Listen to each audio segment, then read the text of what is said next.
وەختتان وەخێر خەڵکە کوردەوار و میروارم لە هەرکوێ هەن ساق و سەلامەت بن. ئێوە لە تەیە ساڵانە ڕابردووە و لە زارە ئێمە بیستکتانە و لە دەمە ئێمە بیستکتانە کە ئێمە بە ئەوانەی کە ئێوە پێیان ئێژن دەوڵەت و بەناوت دەوڵەت پێناسە کریاگن، وەکو دەوڵەتە ئێران، دەوڵەتە عێراق، دەوڵەتە تورکیە، دەوڵەتە سووریە، ئێمە پێیان ئێژین کۆرپۆریشن. کۆرپۆریشن بە واتای ئینگلیسیەکەی یعنی شرکەتگەلە بینولمەلەلی، شرکەتگەلە گەورە، بنگای ماڵی، کۆمپانیا. فەرق ئەمانەتە کە دەوڵەتا چییە و چۆن لە سەرزەمینە ئێمە بزانن ئەم کۆرپۆریشنانە لە دنیای غەربیشا هەن، بەڵام ئەحیانەن لە دنیای غەربا ئیشارە بەوە ئەکرێت کە ئیمتدادێک لە دەوڵەتگەڵە دینی ئەگەن بە دەوڵەتگەڵە متڵەقە بەناوە ئەبسولوت پاوەر کە شەخصیەتهای دیسپۆتیک یا ئستبدادی دروزەکەن. و ئەمە ئەگات بەوەی کە بلەخەرە تەحتەی ئاڵۆگۆڕهایەکا کە لە نظامە سەرمایەداریە ئەیکەن و دووچارەم تەحەوڵە ئەوەن یا بە شێوەیە ئینقلاباتە لیبرالیستیە کلاسیک، ئەمانە واردە پرۆسەیەک لە دەوڵەتداری ئەوەن. نمونەکەیشی یاڵەت متحدەی ئەمریکاس، فەڕەنساس، ئیسلاحاتێکە لە بریتانیا سوورەت ئەگرێوە لەما بەقیە دووەلە غەربیە کە ئەمڕۆ ئەربابانە دنیان زاهرن. بەمە ئێژن دەوڵەتێک کە بەرەبەرە نوێنەرایەتی ئەکات لە مردمانە سەرزەمینێک بۆیە وشەی دموکراسی بووگە بە باوە سەردەمە گشت کەسێک و ئیمڕۆ گشت کەسێک ئەمە تکرارەکاتەوە. ئێستا بۆ لە وڵاتانی غەربی وەختی ئێژن کۆرپۆریشن منزوریان ئەمەسە دەوڵەت کە یەک نەهادە مستەقلێکەوە ئەحیانەن لە دڵە مردم ئەم سەرزەمینە هات کەسە دەرۆ بڕێک کۆمپانی کۆرپۆریشن ئەوەنە گەورە بووگن کە دەوڵەت لەژێر سایەیانە حیچە. مثال تێرمۆ بانکەکان ئەمریکا ئەوەنە گەورە بووگن وەختی ساڵە 2008 ئەو بحرانە گەورە اتفاقەکەوێ ئەوەنە گەورن کە ناوی لە بینچن. لذا 2 تریلیۆن دۆلار یعنی 200,000 ملیارد دۆلار لە پوڵە مردمە ئەمریکا تەزریقەکەنە ناو ئەم بانگانە تا قوماریان پێ بکەن بۆ لە بەرەوەی ناوێ بڕۆخێن. دەنەتیجە تۆ وەختی جەریانە لابیگەریت هەست، تۆ وەختی کۆمپانیهای گەورەی وەکو مایکرۆسافتت هەست، وەکو گۆگلت هەست، وەکو سیلیکۆن ئەو تیکەکەی سیلیکۆن وەلیە کە ئیمڕۆ دنیای مەجازی و سایبەری و ئینتەرنەتی ئێدارە ئەکات قەپیان کردگە بەسەر ئەم دنیا و تۆ شاهدە شرکەتگەری وەکو ئامازۆن و ئەلیبابا و شرکەتگەری وەکو تەسلا و ئەمانیتە. بەم نەتیجە ئاگەی لە دەوڵەتانە غەربیە کە ئەمانە ئیدارە کەرەکانە جەهانن، یا مەسەڵەن بانکداریە خصوصیە کە فدرال ریزەرڤ ئەمریکا، سنترال بانک ئۆف لەندەنە بریتانیا، ئەمانە خصوصین و مانیپۆلیتە پوڵە دنیاوا لە دەستیانە. ئەمە پێژن کۆرپۆریتیڤ لەگرا، بەڵامی ئەساسێ لە دەوڵەت مەوجودە. ئێمە لە بنیاد و ئەوەی لەم سەرزەمینە کوردەوارە دانریاگە پێی ئێژین کۆرپۆریشن یعنی دەوڵەت نەوگە کە بێتە کۆرپۆریشن. هەر لە سەرەتاوە کە دانریاگە کۆمپانی بووگە. بۆ خاتری ئەمەی بفەهمین و ئەمە تێبگەین تا سەنگە خۆمان بزانین، ئێمە ئیشێ ڕەوەندە گۆڕیان لە دنیای غەربا تاقیب بکەین، بێرین قیاسی کەین لە لای خۆمانە تا بفهمین چی لە سەرزەمینە ئێمە اتفاق کەوت. کە بزانە ئێمە تەیە دیبێتگە لە ڕابردوو هاتین کتاوە تاریخ مۆدەرنە ئێرانە ئەباسە ئەمانەتمان هاورد کە گەرەکیانە ئاغازە دەورانە مۆدەرنیزم لە ئێرانە بوونە سەردەمانە دەوڵەتە سەفەویە و بێژن 3 اتفاق لە دەوڵەتە سەفەویە ئەکەوێت کە تابەر لە ئەو نەکەوتگە. اتفاق ئەوڵ قیامە آخر الزمانیە شا ئیسماعیلە 15 ساڵەیە وەخوابووگە منجی عالەمە بەشەریەت وەختێک لە چاڵدۆرانە شکستەخوا تەبدیل ئەوێت بە حاڵەتە حکوومەتە کۆنکرێتێک کە ئیستا کاری هەست بەم سیستەمە حکوومەتی. هەم شا ئیسماعیل دروست، هەم سەفەویان دروست هەم شەڕە چاڵدران دروست من ئیسدانەدانە تێمە سەریان ولی ئەمە بوو دائەنێن لەبەرەوەی شوێندەسەکەی خۆیان پاککەنەوە کەسێک کە قەتڵێک ئەکا جنایەتێک ئەکا شوێندەسەکەی خۆی پاکەکاتەوە مثال بدەم مەسەڵەن تۆ یهۆ لە فاصڵەی هەفتەیەکە یا لە ڕۆژێکە 6 دانە قەتڵ ئەکرێت هیچ کامیان ڕەبتیان بە یەکتری نییە یەکێک لە سناریۆکان ئەمەسە ئەم کەسەی کە هاتکە 6 قەتڵی کردگە 5 بێگوناح کوشتگە بۆ لەبەر خاتری ئەوەی ئەو هەدەفە شەشمە کە هەدەفە ئەسڵی ئەوگە و ئەو نیەتی بووگە ئەو بکوژێ بە ئەم 5 کە ڕەبتیان بە یەکتری نییە نیەتەکە بشارێتەوە یا سیاسیە یا ئابووریە یا غەرەز شەخصیە بشارێتەوە بۆیە 5 نوع قەتڵ بە سەپگە لە مختلف ئەکرێت تاتۆ ئادرسە ئینحرافی بدەیت مثالێک بەم بۆتان ئێوە تەوەجۆتان کردگە ئەم حیزبانە هەر کەسێ ئەکوژێژن جمهوری ئیسلامی کوشتی کەسێک لە ئەفغانستان کوژیا بەناوە سعدی خالدی نسبەتە سەبەبیشی تەکی منا هەس فەورەن هاتیان وتیان جمهوری ئیسلامی سعدی خالدی لە کابول کوشت ئەمە لە ماجرای جنایی ئەم قەتڵە باعث بوو قاتڵە سعدیە خالدی شناسایی نەوێت نەوەی کە جمهوری ئیسلامی تێرۆر ناکە ولی بە زر سەقاتێ جمهوری ئیسلامی سعدی خالدی نەکوشتگە تۆ وەختی خێتە پایە جمهوری ئیسلامی قاتڵە سعدی خالدی قوتارەوێ تۆ پەروەندەکە مەختومە ئەەکەی دەوڵەتێکی زل و زەبەلاحی بە ناوی دەوڵەتە ئێران وا لە ئەوێ چی پێەکەی هەر ئەم ئەمرە بۆ ڕووناوە حزورە نیروهای مسلحە کۆمەڵەوە دموکرات هەر کەسی لەم سەرزەمینی ئێمە کەسێکی تری وە غەرەز شەخصیە کوشت ئەیان و کۆمەڵە دموکرات هاتکە کوشتکێسی وتیانە جاش ئیتر قاتڵ تاقیب نەیەکریا ئالەگرا تۆ گەندەڵیەک ئەوێنی کە زەهنیەتت ئەشێوێنێت تۆ ناتوانی فەزاکە خاص بخوێنیتەوە ئەم کارە دوژمنانەس خب تۆ لەم فەزاکە ێژن سعدیە خالدی کوژیاگە تێبێژی کاکە ئاخر بۆ تووڕە هاتێژن سعدی خالدی خوا ئەزانی ئەفغانیە پوڵەکەی بردگە شرکەتی پوڵەکەی برگە تۆ لە کابولا دانیشتووی کاخێکی ئاوات دروست کردوێت تجارەتێکی وات بەدەستەوە بێ دانەیە کوردبی دێ معلوم ئەفغانی وا خەریکە لە برسا ئەمرێ و دڵی ئەتەقێ تەحملە پێ ناکرێ لە تەسوی حسابێکە ئەتکوژن تۆ بوو گەرەکتە خوێنم ئاغاف بە فیڕۆبەی بیخێتە پای جمهوری ئیسلامی فەورەن تۆ بوو کێ کارەکەی تۆ کە تەوانت نییە دەری بخەی جمهوری ئیسلامی چۆن ناکارامەدە چۆن نامەشروعە بۆچی ئەڕۆی چتهای سەتیەگری و خوێنە مەردم پاماڵەکەی وەکو ئەوەی کە ئەو گشتە قەتڵە لە حەلیمە کوردستانە کریا وتیان یەکێتی بوو وتیان پارتی بوو لەبەرەوەی تۆ نەتوانی قاتڵەکە بدۆزیتەوە کارە دەوڵەتی ئێران بوو کارە میتە تورکیە بوو تۆ نەتوانی لەم فەزای ژەڵەژیاگە قاتڵ بدۆزیتەوە بۆ خاتری ئێمە ئیشی متەوەجه بووین چۆن سەر ئێمە شلوقەکەن ئەمە گوێت تا بزانی کاورا بوتی تاریخ نوویسیەکە تاریخ نوویسیەکە تا یە مەوجودیەتە تاریخیەوە خۆی بە بزانە ئێوەمانان تێنە ئوروپا گەرەکتانە کەیس بن تۆ هەروە لە پڕێک و ناوی تۆ کوڕێک ئەم کەیسدانە تۆ چ کەیسە مەسیحیەت بەی چ کەیسە سیاسی بدەی ئیشی سەبقەیەکی بوێت یە شناسنامە تاریخیەکی بێت یا اتفاقێک وێکەی تۆ یەهۆ بکەویتە ناوی بۆی تۆ کەیسەکەت سەرەتایی هەست تۆ لە خانەوادەیەک تێ کە خانەوادەیەکت وابەستە بە جەریان سیاسیەکە باوکێکت لەسەری ئەگیرێت کەسێکە لەسەری ئەکوژێ تۆ بە خاترێکی تاریخی دێی هەروە لە خۆتۆ لە کوڕێکە ناویت لە پڕێکە ناویت و کوڕێک بۆیە تۆ مەسەڵەن کاورا تێ کەیسە مەسیحیەتدا من سەرگەردان بووم و من وێڵ بووم و لە ئێرانە و ئاشنا بووم تەکەیەکێکا و کلیسایەکی ماڵی چووم و ناژێ بێت من هەر هاتمە ئەگران لەگرا بووم و مەسیحی قسەی وا ناکە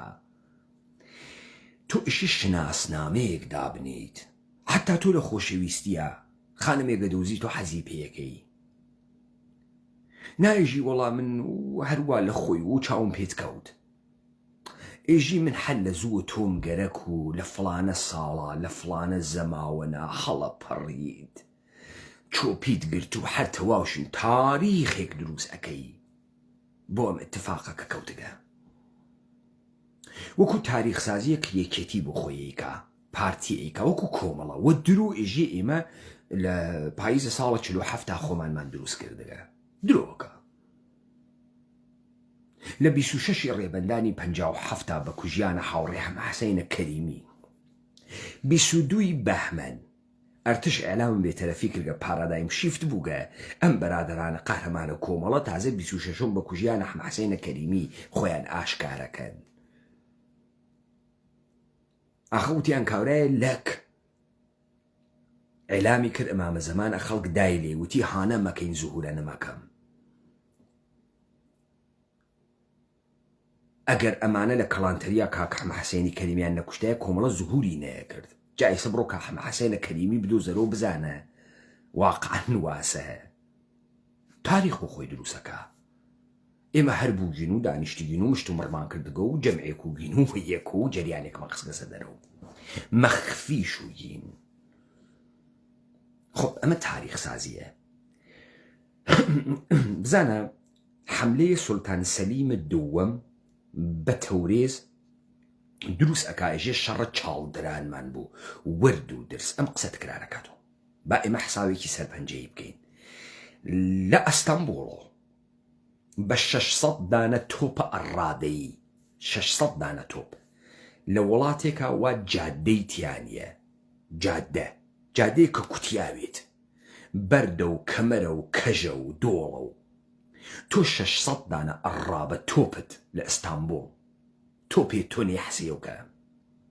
بە 100,000 نیروی مسلح و بە باروت و بە خۆراک و بە لۆجستیک و بە شمشێر و بە نەیزە و لە ئەستەمبوڵ و هەڵگرتوێت حتا تەورێز ئائیستە بە جادەی مۆتۆروەی بە ئۆتۆبوسە بەنزە 120 کیلومتر سرعەت چووک 48 ساعتی پێچێ لە تەورێز بڕۆیتە ئەستەمبوڵ کابرا سوڵتان سەلیمە دووەم لەشکەری دروست کردگە لەوێ هاتکەسە خوار حتا تەورێز لە چاڵدران ئیسماعیل شکستەدا ئیسماعیل ناگرێت بۆ خاترەوەی بێژن بۆ ئیسماعیلی نەکوشت ئەم فیتنە لە دنیای ئیسلاما لەبین بووە ئێژێ وەڵا یەنی چێریەکان کە بەکتاشی بوون نەکەوتنە شوێنی دێما بەقی لەشکەرەکە کە لەشکرە مەخسووسە خەلیفە نەبوون لەشکرە مەخسووسە خەلیفەی سونی شیعەز ما بەقی لەشکەرەکە خۆ ئێشی سونی وێ ئەوان بۆ نەکەوتنە شوێنی خۆ ئێژێ نەوەڵا شیعەکان نەچوونە شوێنیە بعد بۆ خاتری ئەوەی کە ئەم حملە ئێژی تەورێز پایتەخت بوو تەورێزیش حەجێکی نییە نە ئاسەواری هەز نە کاخی هەز حەجێکی نییە نە بازاڕی هەز حەجێکی نییە نیشان باکە پایتەختی شا ئیسماعیلی سەفەوی بگە هەر لە خۆی تەورێز لەدایکەوێ خۆ ئیستە بۆ خاتری ئەوەی کە تۆ ئەم تەورێزە کە حەجێکی نییە و دیار نییە و ئەم شا ئیسماعیلە هەر مەوجود نییە چۆن مەوجودیەتی پێدێ لەگرا ئێژیت کە ئاغای سوڵتان سەلیم هەفتەیە لە تەورێزا دانیشت بەڵام بۆ خاتریەوەی نێژی ئەریت سولتان سەلیم شێت و ئەحمەق و نادان و ئاخر 1 ساڵ بەڕێوە بوو بە 600 دانە ئەڕادە تۆپ و 100,000 نیر و هاتە ئەگرایە گرت بۆ جێهێشت چوو ئێژێ وڵا چەتەگەریان کرد و غارەتیان کرد و ئەوەی پولی تیاو بردیان و ئەو کوڕەخاسە و بردیان تەک خۆیانە تەورێز چی تیاوگەمان غارەتیکەن کامە سروەت لە تەورێزە هەزینەیە لەشکرێکی 100,000 نەفەری لە ئەستەمبوڵ و بە ساڵێک بە پێ بە ئەڕادە لە جێگەیەکە وا جادە نییە و بەردە و هەردێرە و کەژ و کێوە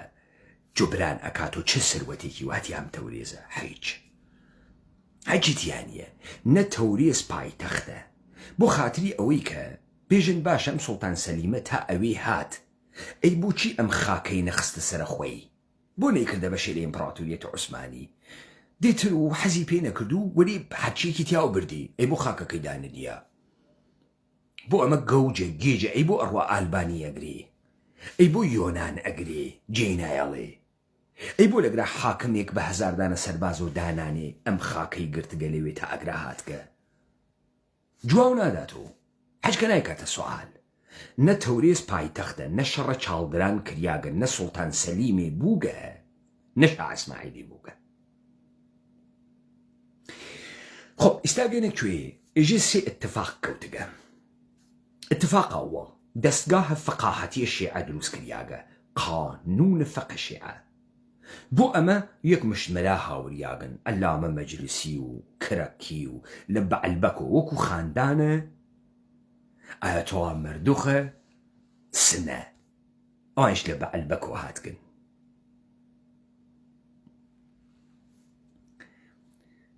دوو سیستەمە کەشاوەرزی کردگەسەوە و جوتیاری کردگەسەوە سیستەمە تیولداری ئەمیش دروست سێ ئابووری مرکەنتەلیستی هاوردە یعنی ملیگەرایی یعنی تۆ فەقە باج و خەراج ناکەی بازرگانیش ئەەکەی ئەویش بازرگانەکانە بۆت ئەەکەن دەی بازرگانەکانە شاع عەباسە سەفەوی کێن یەهودی و ئەرمەنی یەهودی و ئەرمەنی بۆ ئێمەی کوردوا بچووک و کریاگینەوە بۆ وامان لێ قۆمیاگە بۆ ئێمە نازانین کوڕە کێین ئەزانین چیمان لێ قۆمیاگە تا منەو ڕەوەندتانە بۆ بێژم تۆ وەختی ماشاد بەرمەن لە نەخدە مۆدەڕنیتا ئەگاتە مۆسکۆ ئەگاتە سەن پەترزبورگ و سەن پەترزبورگ هەڵەبژێری و تێ لە ناوە ئەدەبیاتە تەعقیبیەکە تێت لە ناو چۆنیەتی دروستکردنە سەن پەترزبورگ و کە ماجەراوی پترە کەبیرە تەعقیبیەکە بەم نەتیجە ئەگا کە سەن پەترزبورگ هەروە کە لە دەستنووسەکانی ژێرزەوینی داسایۆفسکی کاورا ئێژێ هیچ شاری لەم دنیا بەم قیاسە مهەندسی نەکریاگەوە دروست نەوگە شارێکی دەستکردی پترە کەبیرە پترە کەبیر ئیمپراتورە ڕووسیە بەو سروەتە عەزیمەی کە لەم سەرزەمینە عەزیمە مەوجودە گەرەکی سەن پەترزبورگ دروستکە ئەووەڵەن تەمامە معمارەکانە سەن پەترزبورگ ئینگلیسی فەڕەنسەوی و ئیتالیایین دووەمن هەر کەسێ لە ڕووسیە کارە بەرد ئەتوانێ بکات تێرێتی وە لە سەن پەترزبورگا ئەشی کارکە سێوەمن نیرویەکی عەزیمی بەردای نۆکەری سەرڤەنتی ڕووسی وا لە بەردەسە چوارۆمەن ئەی خاتە سەر شانە هەر کۆنتێکی ڕووسیە هەر ئەشرافزایەکی ڕووسیە یەک دانە کۆشکە بەردینە دروست کات لە ناو شارە سەن پەترزبورگە بە فاسڵەیە 35 ساڵ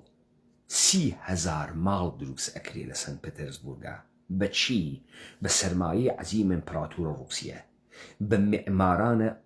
بە معمارانە ئینگلیسی فەڕەنسەوی ئیتالیایی بەوەی کە خەڵکی وە سروەتە خۆی ئێشێ بێ ماڵی تیا دروستکە سوال ئەسفەهان کێ دروستیەکە شیراز کێ دروستیەکە مەشهەد کێ دروستیەکە هەستەیە ئەووەڵیەم شارانە کین چۆن کاورا خۆی هاتکە ساختمانێک دروست ئەکا ئێژێ ئەمە ئاغازێسی جا شروع ئەکا بە شوعبە دەبازی ئێژێ تەورێز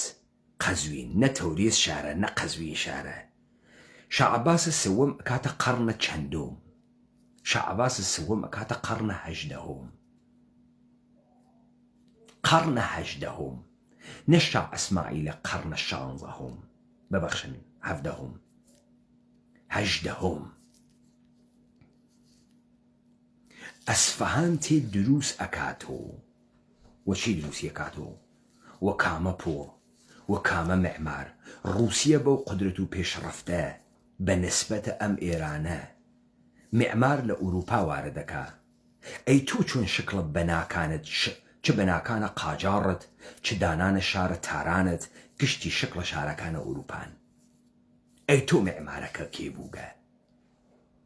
هیچ کەس ئەی تۆ کێپی پوڵی پێدا ئەمانە دروستکەی ئەی تۆ مەڵاتە ئەم شارتە لەکوێ هاورد ئەی تۆ ئەڵوارە لەکوێ هاورد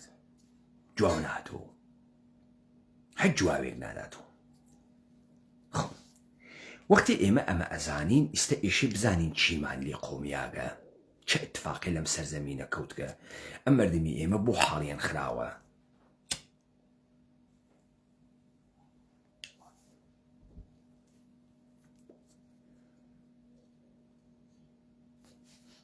یەکێک لە اتفاقاتێک کە لە سەنت پەتەرزبورگ ئەکەفێ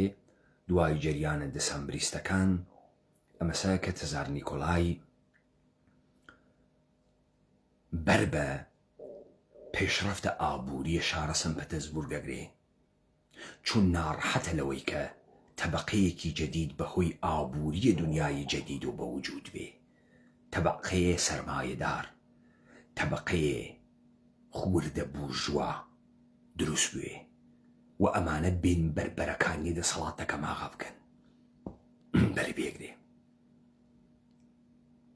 بەڵام لە ئەوروپا چه اتفاقێکە کەفێ لە ئەوروپای غەربی چه اتفاقێکە کەفێ اقتصاد مێرکانتالیستی چیەکە ئەشراف زادەی زەمیندار تەبدیل ئەکات بە بورژوا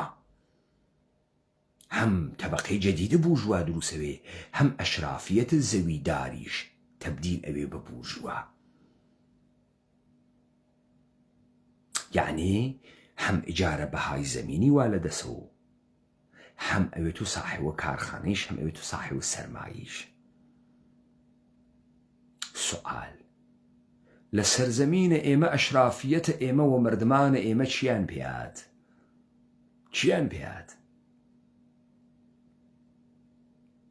بوونە بورژوا ئێمە تازە لە سەرزەمینمان اتفاقێکە ئەکەوێ ئەمەسە ئێمە لە ئەسپ ئەکەوین لە ئەشرافیەتە خۆمان ئەکەوین لە گەورەیە خۆمان ئەکەوین گشتمان ئەوین و پرۆلەتەرە بێ هەمە چیز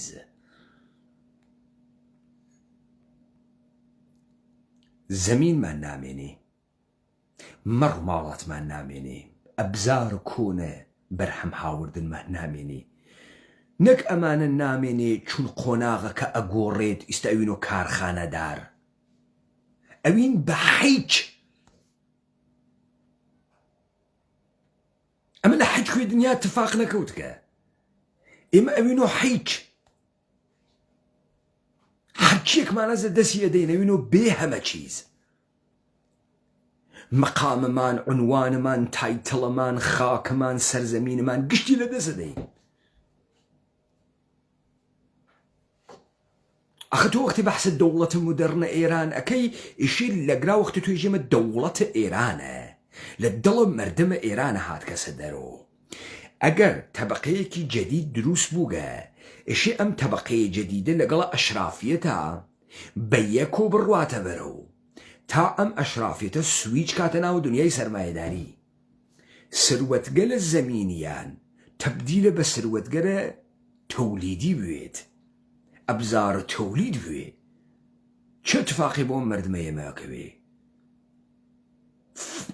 ساقت ئەوەن دا ئەڕمێن لە هەرچیشتە لەگرا یەک نوکتە بۆ ئێوە دەرەکەفێ وەختی بەحس لە اقتصادە مێرکانتالیستی ئەکات ئەمە دانەیە کوردە سەرزەمینە کوردەوار نییە ئەوێت و تاجر نە ئەمە ئەحیانەن ئێمە قبوڵکەین ئێران هەورێشمیشی هەست ئەمە هەورێشمە شمال نییە کە دروست ئەکرێت تێتە کوێ تێتە کرماشان لە کرماشان ئەیدەن و تاجرێکی کرماشانی تاجرە کرماشانیەکە ئەیفرۆشی و تاجرێ لە سلێمانی تاجرەکە لە سلێمانی هەڵی ئەگرێ ئەیفرۆشی و تاجرێ لە دهۆک تاجرە دهۆک ئەیفرۆشێت و تاجرێ لە فڵانە جێگە تا ئەگاتە پای دەریای مەدیتەرانە ئەمە اتفاقە ناکەوێ کاورا ئێژی مستەقیمەن لە شمال و کاروانە ئەرمەنی یەهودی کەوتکە سەڕێ وەحوشتب چووگە بەرەوە ئەسەمبوڵ دێمە درۆیەکی گەورەس یەک ئیمپراتوریەت سنووری نییە دوو دەروازەی سنووری نییە سێ تۆ بە ئیمڕۆت و بە پاسگات و ئێژی کۆڵبەر خواردمانی ویسکی قاچاخەکە لەوازمە جنسی قاچاخ ئەکا قرسە وایەگرا قاچاخ ئەکا تریا قاچاخەکە تۆ بەر بە هیچ کالایە ناتوانی لەم دنیا بگری ئێژێ سەرمایە ناتوانی بەری پێ بگری مەواد مخدر تۆن لە ژێرە دیوارەکانم مکزیکا کێشێتە ناوە ئەمریکا. تو ناتوانانی بەر بە قاچاقە ئینسان و قاچاقە کالا بگری.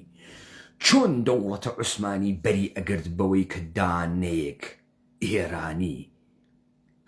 یعنی کورد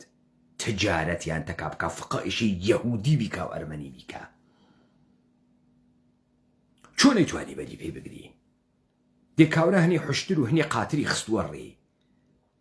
بەم شاخ و داخە ئەهات کێ ئەیگرت؟ کامە پۆست ئەیگرت؟ کامە گومرۆک ئەیگرت؟ کامە گەشتە پۆلیس ئەیگرت؟ پس لە ئەساس و تجارەتەکەی تۆ دروست. خۆ وەلی لەگرا اتفاقێکە کەفێ تۆ ئەگەر ئەمتە نافەهمی لەم سەرزەمین نەچیوگە چیرۆک بۆ تۆ ێژن کشتمان حەز بۆ چیرۆکەکەین. ئەوە بەڕاستی و پادشایەک بوو، هەنی غزل باشی بوون، قزل باش قەپیانە کرۆ سەری خەڵکیا و وەزێنگی خەڵکیانە خوارد و شەعبا سوێڵی قەنج و ژنە زەریفی حەز پێ کرد و کوڕە زەریفی حەز پێ کرد و دائیمەن مەسیشی ئەکرد و ڕێناوی حرەم سەرا و تەکە نازانم کێک سەکینە بە گومادا ئەنیشتە حاڵی ئەکرد و تو حەزەکەی بەم قسانە چون لە ئەسڵیش کەوتگی حەجێکە نێوە دەسە و نە زەمینت هەست، نە ئەبزارە تەولیدت هەست، نە سەرمایەت هەست، حەجە نییە. ماگی تۆ ئەمە و ماساوکردن. سوال ئەگەر ئەمانە دەوڵەتە مەردمن، چۆن ئەم مەردمەتیان نەقشی نەوگە کە گوزار بکات بە سەرمایەداری؟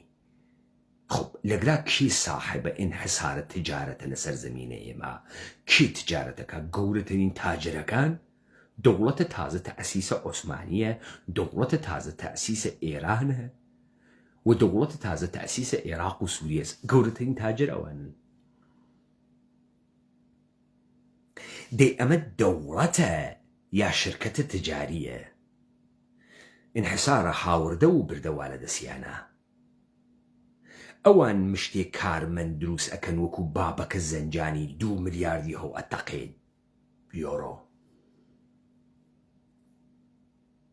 ئەوان فارۆقە مەلات بۆ دروستەکەن. ئەوان یارۆ لووسکەڵەکە بۆ دروستەکەن ئەی 100 ملیۆن دۆلار پارەی نەوتمان بوو لاهور ڕفاندمانی لووسکەیەکی هاورد و معلوم نەو لەکوێ هاتکە 100 ملیۆن دۆلار تۆ لە سلێمانیە لەکوێ هاوردە؟ چه اتفاقێکە کەفێ؟ لەگرا کێ حاکمە بەم سەرزەمینە؟ کۆمپانیە بازرگانی یەهودی مەسیحی حاکمە و ئینحسارە تجارەت بازرگانی و منابع ئەم سەرزەمینەوە لە دەستیا. بۆیە تۆ هیچ وەخت تەبەقەیەکی ئیجتیماعی مستەقل لە ئەشرافزای ئەم سەرزەمینە ناوێنیت تەبدیلە بە سەرمایەدار بووی تا ئێستا قدرەتم ماڵیە ئەو لە بەرامبەر تۆ بوێسێ. متوەجهون دەوڵەتێک کە تەمامە یاسایەکە هاوردگەسی چەک بزانە ڕۆحانی هەڵگەڕیاوە وتی نەهادێک پوڵ ئەسلحە قانون تێیا کۆبووێتۆ فەساد دێرێ. منزوری سپا پاسداران و دەوڵەتە ئێرانی، دەوڵەتە عێراقی، دەوڵەتە تورکی و دەوڵەتە سووری کۆمپانیەکن کە چەکیان هەست، یاسایان هەست و پوڵیان هەست. تۆ چۆن فکرەکەی دموکراسی بوێت تۆ نانیش هەسبی خۆی ئەوی تۆ بەشەریش؟ چۆن وا فکرەکەی؟ چۆن تۆ ڕەوەندە ئوروپا تاقیب ناکەی بفەهمید؟ بۆ ئێمەیە کورد ڕەوەندمان بەرعەکس و ئێمە لە ئەشرافیەت کەوتگین، لە ماڵکیەت و گەورەیە خۆمان کەوتگین، ئیستە بووگینۆ بێ هەمە چیز. دەرکاتێکە ئێمە ئەم ڕەوەندە تەبیعیمانە تەی نەکرد بکەوینە بازرگانی کردن و وردە وردە هاوردە و بردە بکەین و زل بووین و کارگا دروست بکەین و یەواش یەواش کارگاکە کەینە کارخانە و مراودات جیهانی بکەین و کەیفیەتە کالا بووینە سەر و کالا بێرین و مەوادە خاممان گەرەوکێت و تا هێز نظامی بۆ دروستکەین. و ئێمە یە سەری کۆمپانی هات گشتمانی کردە گەوەڕ، بچووکمانی کرد و منابع ژێرزەمینیمانی برد بەناو دەوڵەت تەپیداگەسە سەرمان و بە شناسنامەیە ئێرانی شیعی 2500 ساڵە، بە شناسنامەی عێراقی، بە شناسنامەی تورکی، لەم سەرزەمینە ئێمە چه اتفاقێکە و یەک کورد نەما گشتی بێدەسەڵات کردیا. ئایستە کوردەکان ئێمە گشتی حاڵی خراوە نازانێت لەکوێ لێ قۆمیاگە هیچ وەختیش حاڵی خاص ناوێ. ئێوە تەماشاکەن لە شارەکانی بانە مەریوان بە قاچاخە کالا لە هەرێمە کوردستانە بە ئینحیسارات و قاچاق یە مشت ڕاندخۆرە دەورە حکوومەتە حەلیم کۆمپانیە حەلیم تەکە کۆمپانیە ئێرانیا دروست بووگە. ئەمانە نە ڕیشەیان هەست نە بنەچەقیان هەست نە سەرمایەکەیان سەرمایەی تەولیدیە نە خۆیان وەدەستیان هاورگە کارمەندە ڕاندخوەرن. ئەم سروەتیانە ئەرزشە حیچێکی نییە. مشتێ کاغەز و ڕقەمە دزیگیانە خستیگیانە سەر ناوە بانکەکانە ئوروپا یا داگیانە بە ماڵ لە ئوروپا یا داگیانە بە ماڵ وا لە ئوروپا. ئەم سروەتە لەنە جامعی ئێمە تەولیدە هێزەکە نەبوو خۆی تەولیدە هێزەکە ماتەڵە یەکێ قامکی بوو بۆ تێ قوچێنێ و دەرچێ. لە بیرتان تێ وەختی داعش پەلامارە هەولێریدا و ورد و دەست کۆیە کرد و دەرچێ ئەو درۆزنە دزە دەخەڵانەی بەناو بازرگان ملیۆن دۆلاریان هەست پیاگیانتیانەوە کەسێ 10 نەفەر نیرو بە هەنێرە بێژێ من لەگرا ئیشم هەست ئیشەکەم چون ئیشی نەبوو دەڵاڵ بوو دەڵاڵە ئینحیساری بوو. پوڵەکەی کۆ کردبوو لە بانکەکانە دووبەیا بوو بانکەکانە تورکیە بوو لە بانکەکانە سوئیس و ئاڵمانە بوو. بچووکترین تهدید هاو دەرەچوو لە خوایەسی یەکی پەلاماری باو دەرچێ حکوومەتە هەرێم فوویەکی لێ بکە داکەفێ ئەو ئیرادە لە بەرامبەریانەوە لە خوایەسی بڕوا کاری خۆی کردگە. بۆ چون تۆ ڕەوەندە تەبیعیە گوزارە بە سەرمایەداری ناکەی تۆ ئەسان هاوردە بردت نییە بۆیە تۆ لە ناوی خۆتە ئەشرافێتێکرد ناوێت و بورژوا. تۆ لە دۆرانە شای یەک مشت گەردەن کوڵفتە بورژوای یەهودی دەست وەکو ئاوی خواردن وەختی ئەربا پێیانەژێ بڕۆن ئەڕۆن هۆژەبرە یەزدانی ئەڕوا حەبیبە ئەلقانیان ئەگرن فلانە کەسە کۆمپانیە ئەرجە ڕوامەنە کێن مشتی یەهودی بەهاین و ئەربا بە گەورەی یەهودی مەسیحی لەوێ دانیاگرن ستێشێژی بڕۆن خوا حەفیستان وێ یەکێکی تر ئێشێ بێ چون ڕەوایەتێکی ترمان هەڵگە دووسەیەکیشتانی تر فرە پەروار بووگن با بتان کوژین بازیەکە جدی وێ.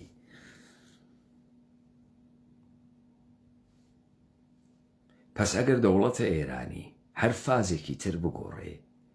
کاکی کوردمن من و تۆ لە هۆڤیەتە تاریخی خۆمان داماڵیاگین.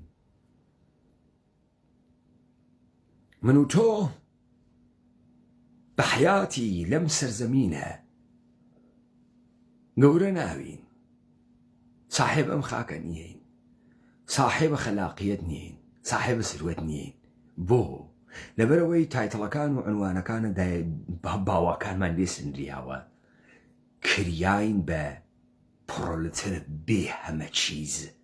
ئیستا ئینسانگەلە بێ مەسرەفە بێ هەمە چیز لەم شارانە کەوتگین وا مەوادە مخەدر کاولی بێ ئەقڵی فەساد خواردگمانی لە ئاتڵی و باتڵیمان خواردگمانی. ئەمە دەرەسەرە چییە وەختی تۆ ئەمیق نانواری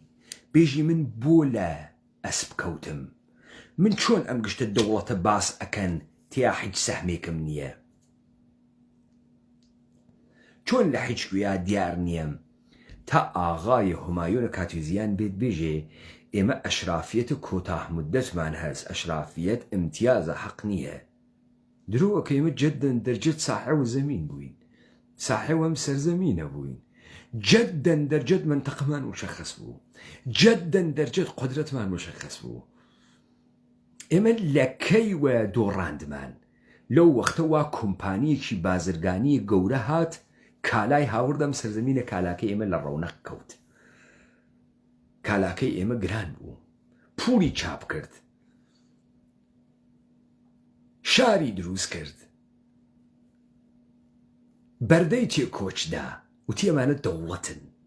ئەمە کۆمپانی بوون دەوڵەت نەبوون تۆ ئەم ڕەوەندە تەبیعیەتەی ناکەی. ئیستا تۆ بنوارڕە لە هەرێمە کوردستانە ئەوەی ئەسڵزای کوردوێت پەنگ ئەخوات و حاڵی خراوە بۆ چون شکۆی لێگیریاگە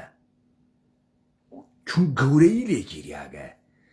ئەم ڕەوەندە وەختێژی ئێمە پێشکەوتین پێشکەوتن یعنی چی کوا پێشکەوتگین پێشکەوتن بەدەسە من بووگە من بێ هەمە چیز کردیاگەم چۆن پێشکەوتگەم من سەرێکم لە سەرەکانم دنیا نییە چۆن پێشکەوتگەم چون من دەسەڵاتەکەی کۆنم نییە چۆن پێشکەوتگەم دەسەڵاتە تازە پێشکەشە تۆ هاتکی منە گەمارە و داگە هەرچیشتە برگتە بن دەسە خۆت کاسبە ئەوڵ خۆتی کاسبێ لەم سەرزەمینە نییە مشتێ دەڵاڵی دەوروبەرتن کارەکەن بۆت بۆیە وەختی کاورا ئەدزێ لەگرا ئەیوای خاتە بانکەکەی ئوروپا بانکەکەی ئەرباب قسەیش بکە حساوەکە دلیتەکا بووی دلیتەکە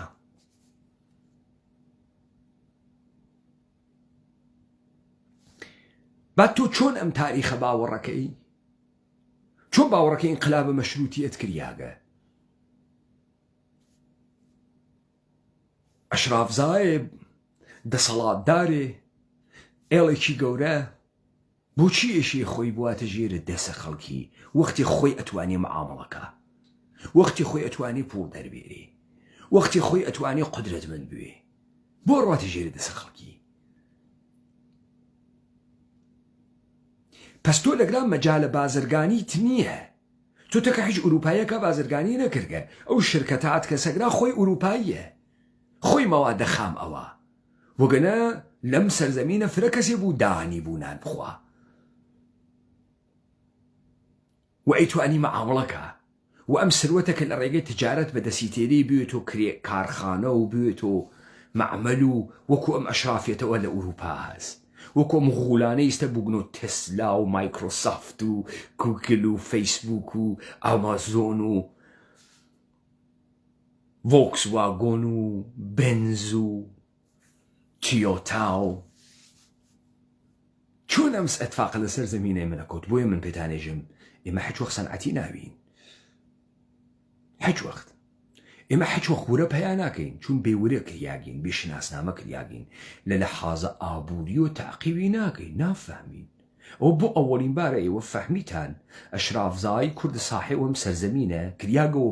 پرۆلەتەر نەبوو گەزۆ بوژوا ئەو تاغیرێکی نەکردگە ئەی کێ کردگیە ئەی بازرگانی وە دەسە کێوگە ئەی هاوردە و بردە کێ کردگیە ئەو شتێ تۆ بێژی دەوڵەت کۆمپانیە بازرگانیە هند شەرقیە هۆلەندی فەڕەنسەوی ئینگلیسی ڕووسی ئەوانە کردگیانە ئەوانە شاریان دروست کردگە ئێژن حکوومەتمان دروست کردگە هەروەکو ئەوەی کە تۆ ئەوێنیەمانە لە هەرچی سەر چوارڕاست بانک دروستەکەن ساختمانە پۆلیس دروستەکەن دەرامەدی هەست بۆیان کە دروستیەکەن پوڵی پێدەرتێنن کە دروستیەکەن مۆڵت بۆ دروستەکەن پاساژە بۆ دروستەکەن مرکزە خەریدە بۆ دروستەکەن چون دەرامەدی هەست بۆیان شارە بۆ دروستەکەن تا کۆمپانیەکە بچەقێ ئیستا کۆمپانی کۆرپۆریشنی یەهودە ئێرانی 1,638,000 کیلومتر و 85 ملیۆن ئینسانی خواردگە تۆ فکرەکەی عەلی لاوەی تەقی دانی داستانەکە هەلوگە عەلی و تەقی هیچ ئرادەیەکیان لەخۆیان نییە هیچ کەس نییەن عەلی خامنەیی ترسەزاوەر هیچ کەسێ نییە کارمەندە کۆمپانیە هیچێک نییە مەسعود بارزانی نۆکەرە دەسە هەزارۆمە مەسعود مسەفا نۆکەرە دەسە هەزارۆمە جەلالە تاڵەبانی نۆکەرە دەسە ملیۆنیە هیچ کارە نەمانە سەگە لە پاسەوانە ئەم کۆمپانینە ئێستا تۆ ئیشێ بۆ ئاخێزکەی لەبەرەوەی ئەسڵە خۆت بێری تۆ دەسەڵاتە خۆت بێری تۆ مالکیەتە خۆت بێری تۆ تو تا ئەساسە ئەمانە لە بنەچەقۆ هەڵ نەتەکێنی هەر کەسێکی تر بخەیتە سەر ئەوێ نۆکەر ئەم سیستەمەسە بۆیە تۆ ئەگەر بەشەرویت ئەگەر نەوەی پاکە ئەم سەرزەمینەویتە نایەڵی خار و خەفیفەکەن ناڵی بچووک بچووکتکەنەوە، ناڵی بتکەنەوە تۆفاڵە ئاشخاڵ فڕەدەن بێژن وە کەڵکەعچێ ناخۆی. تۆ فرسەتە بۆ مەهەیا بوو تجارەتکەی و نەوی تۆ تاجر، فرسەتت بوو مهەیا بوو کارگای بافەندگیە جاجمت تەبدیل بکەی بە کارگای نەساجی و بیکەی بە کارخانەی نەساجی بە تجارەتێکە ئەیکەی. بوو ئەم فرسەتت بۆ دروست بوو یا لە پڕێکا چاو کەوتۆ کالای خارجی و هندی و چینی خواردیتی لە دەستە کیا بوون هێزاراتی؟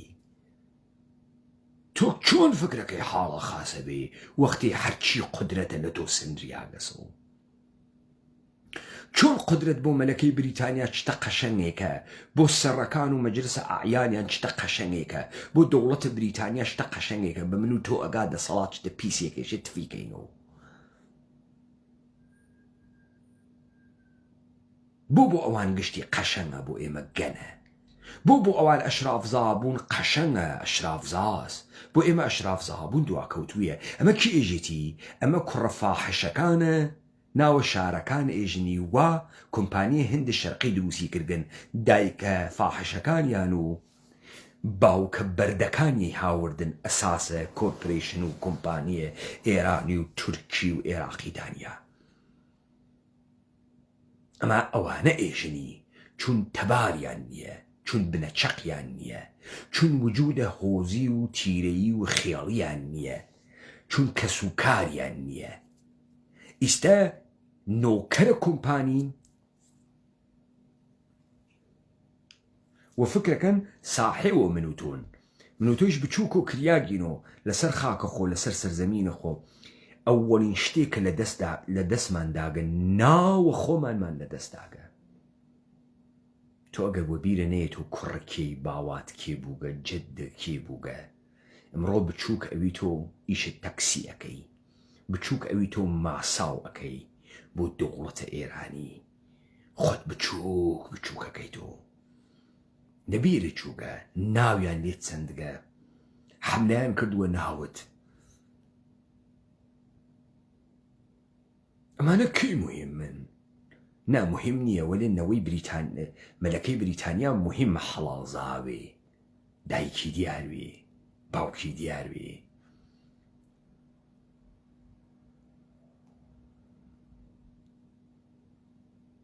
بۆ ئەوان مهمە،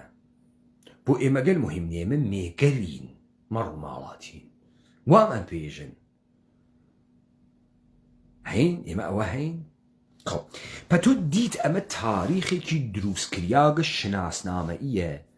تا مشتی حرامزادەی بچکە فاحشە بەناوە ئێرانیە بەردەی هاوردە سۆزانی گۆشەیە قەحبەخانەکانە شارگەلە جەدید. ئمڕۆ پێی بوون و نۆکەرە ئەووەڵە کۆمپانی. من و توش بچووکەنەوە، من و توش بخەنە حاشیە، من و تۆ سەرگەردان بووین لەم جەهانە. لەو حەلیمە کوردستانە 4 ملیۆن ئینسان پەنی خواردگەسەوە. خۆشی نازانێ بۆ حاڵی خراوە، نازانێ لە کەیوە حاڵی خراوە بووگە، نازانێ بۆ ئەوەنە بچوو کریاگەسەوە، نازانێ ئەم جەهالەتە کی عمومی ئەکاتۆ بڵاوی ئەکاتۆ، نازانێ بۆ ئەوەنە دەسەوەنە ناوی کۆمەڵگاکەی، نازانێ بۆ سەرۆک عەشیرەی ساختەی بۆ دروستەکەن. ئەم سەرۆک عەشیرانە کێ ساپۆرتیانەکە ملیۆن دۆلاریان پێ ئەدات دیوەخان دروستەکە تا سەرۆک عەشیرەتە ساختە دروستکە بە ناندان و بە دیوەخانە ئێواران. ئەمانە لەکوێ بووگن؟ دۆلار ئەمریکای دروستی کردن، فرموڵەکەی خانمە گرتۆرد بەلە تا هەر سەرۆک عەشیرەیە 20,000 نەفەر ئینسان کۆنتڕۆڵکە بۆ ئینحساراتە کۆمپانیگە لە جەهانی کە ئەم مەردەمە ئێمە داپۆسێ شیرەی گیانی بمژێت. ئەوەی لەم دنیا تامی هەر سەروەریە، گەورەیە، هەچکە لە خۆت گەورەتر نەبوونە. ئەمە بووین لە سەرزەمینە خۆمانەوە ئەوە بچوو کریاگین و ببووینە بێ هەمە چیز. پس ئێمە و ڕەوەندمانە تاقیب نەکردها ئێمە ئەشرافە ئوروپایی نەبووین کە بە هاتنە نظامە سەرمایەداری لە زەمینداری و سویچ بکەینە بورژوازی لە فیۆدالبوون و سویچ بکەینە بورژوازی بووین و ساحێ و بورژوازیە بتە و تا دموکراسی بخولقێنێ بە قەوڵ خۆیان بۆ هیچ کەسێم قسانە ناکات تا من یەکەم بۆتان بۆ بیری لێ ناکەن و بە چی سەرگەرم کریاگن ئەم مردمی ئێمە زانی وەکو چیان دیات کە ئەها گەورەکان دائنیشن لە لای یەکتریا قسەیان هەست ژنەکان دانیشن قسەی ژنانەیان هەست پیاکان باسە سیاسەت و ئەوانە ئەکەن مناڵەکە تێتە بەردەمیان تۆپێکی پێدرێژن ڕۆڵیان بڕۆ دەربازی بکە قسەت جێگەی تۆ نییە وایان بە ئێمە کردگە تۆپێکیان داگەسە دەستمانەوە بە کاناڵە ماهوارەیی و سریاڵ و هەڵقە و چرت و پرتێ بەناوە منابع دانشگاهی و بەناوە زوان و دەمە قۆپان خەریکین سەرگەرمە بازیکردنین بازی ئەەکەین تا ئەوان کارە گەورەی خۆیان بکەن تۆ هەڵناگەڕێتەوە بێژی ئەی چۆن ئەشرافیەتە منەوە بوژوازی بە تۆ ناژێ بە بازرگانیمان کردە بە تۆ ناژێ اقتصادە مرکەنتالیستیات کە بە تۆ چۆن ناتکی تەبەقەی ئەنحسارگەری یەهودی و ئەرمەنی تاوەرگە بۆ تجارەتکردن تۆ کێی تۆ کۆمپانیت یا تۆ دەوڵەتی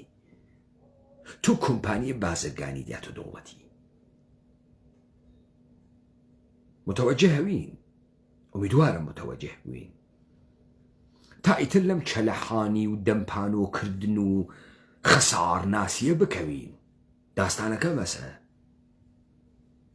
لە هەست و نەست خریاگین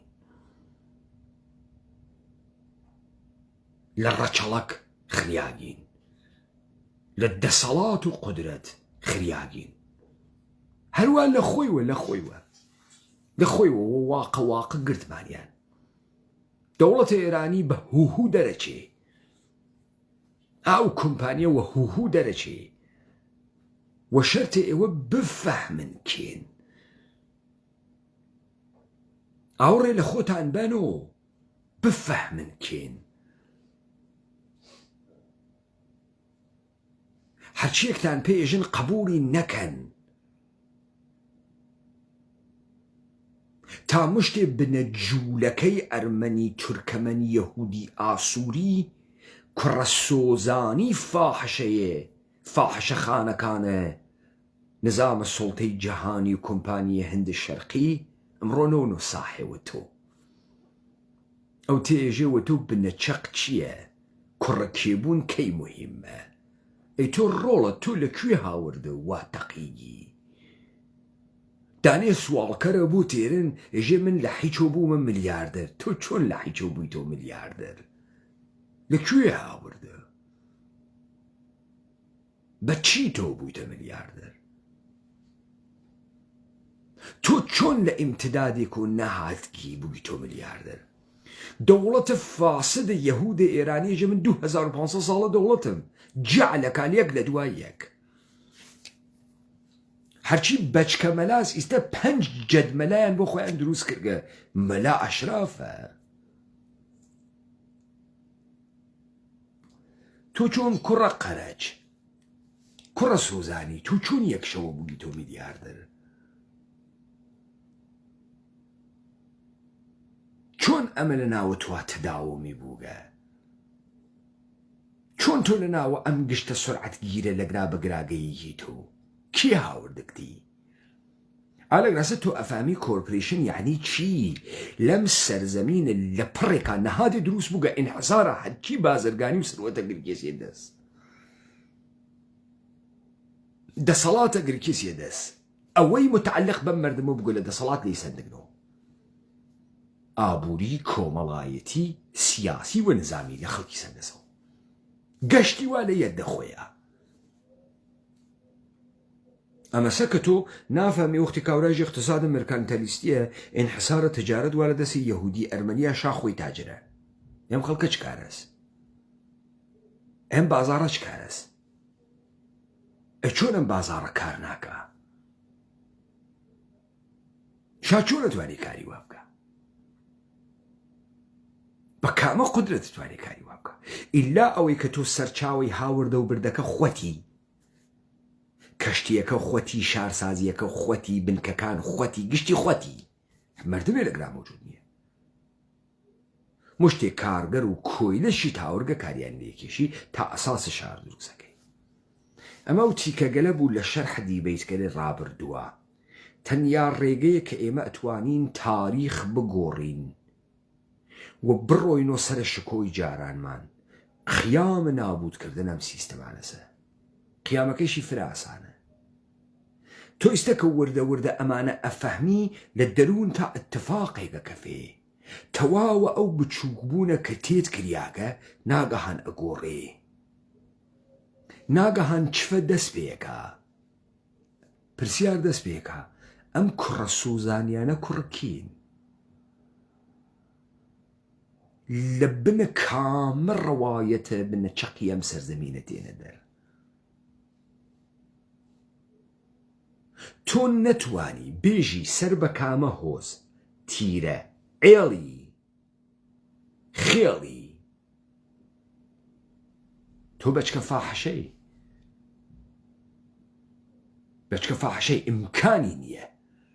ئیمکانی نییە تۆ خەڵکیم سەرزەمینەویت و سەروە تیرەیەک نەویت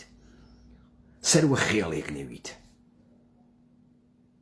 مەگە بەچکە فاحشەوی ئەوانەی وا عەباسە ئەمانەت ئێژێتی شا عەباسە سەفەوی لە ئەسفەهانا و کەریم خانە زەند لە ڕۆستەم و تەواریخە لە شیرازا بووی 6,000 فاحشە لە شیرازە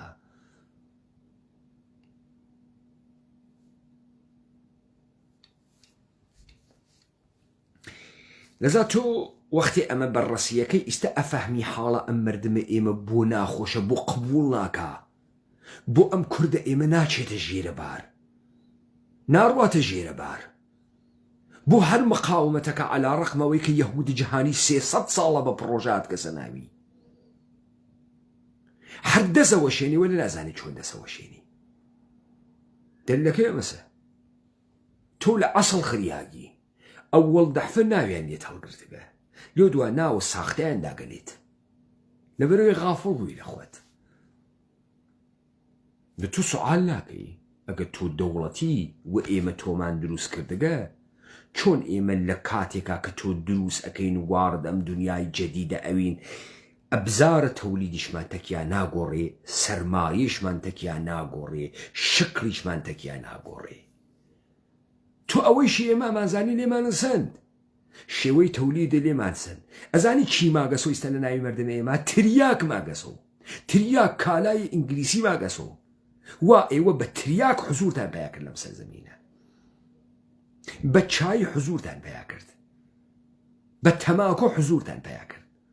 ئەمانە ماگن و تریاک و چای و تەماکۆ ماگەسۆ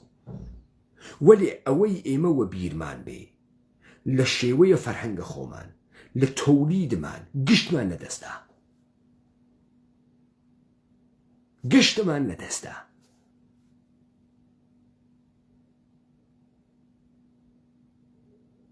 دایەوە خۆش